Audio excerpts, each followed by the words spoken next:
രണ്ടു നേതാക്കൾ കടും പിടുത്തം പിടിച്ചു ഒറ്റക്കാലിൽ നിന്നതോടെ കനയ്യകുമാറിനെ വെട്ടി മാറ്റേണ്ടി വന്നു കോൺഗ്രസിന്. പൊതു തെരഞ്ഞെടുപ്പിനായുള്ള മുന്നൊരുക്കങ്ങൾ നടക്കുമ്പോൾ അണിയറയിൽ കനയ്യകുമാറിനെ ഒഴിവാക്കാനായി നീക്കങ്ങൾ നടന്നിരുന്നു. അതിന്റെ കൂടി ഫലമാണിപ്പോൾ കനയ്യകുമാറിന് സ്ഥാനാർത്ഥിയായി നിൽക്കാനാവാതെ പോയതും. ഇന്ത്യ സഖ്യത്തിൽ CPIയും കോൺഗ്രസും ഒരുമിച്ചെത്തുമ്പോൾ താരപ്രചാരകനായി CPI അവതരിപ്പിച്ച കനയ്യ എതിർചേരിയിലാണ് ഇപ്പോഴുള്ളത്.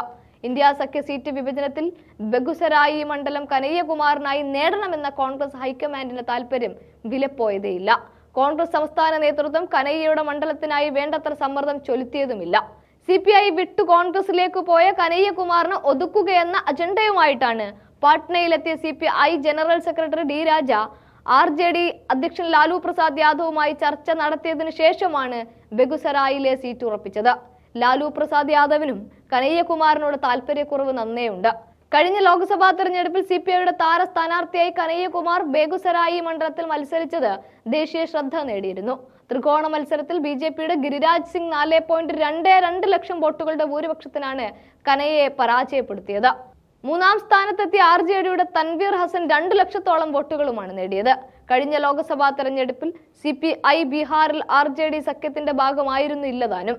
ഭാവിയിൽ തേജസ്വി യാദവിന് കനയ്യ ഒരു ഭീഷണിയായി മാറുമോ എന്ന ഭയം RJDക്കും ഉള്ളത് കൊണ്ട് തന്നെയാണ് ലാലു പ്രസാദിനും കനയ്യയോട് മുഖം തിരിക്കേണ്ടി വന്നത്. എന്തായാലും ബീഹാറിലെ സീറ്റ് വിഭജന ചർച്ചകൾ പൂർത്തിയാകുമ്പോൾ കോൺഗ്രസ് വിട്ടുവീഴ്ചയ്ക്ക് തയ്യാറായി എന്ന് പറയുന്നതും ശരിയാവും.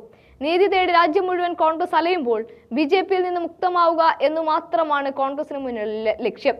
അതുകൊണ്ട് തന്നെ വിട്ടുവീഴ്ചയ്ക്ക് തയ്യാറാണ് ഇപ്പോഴും കോൺഗ്രസ്.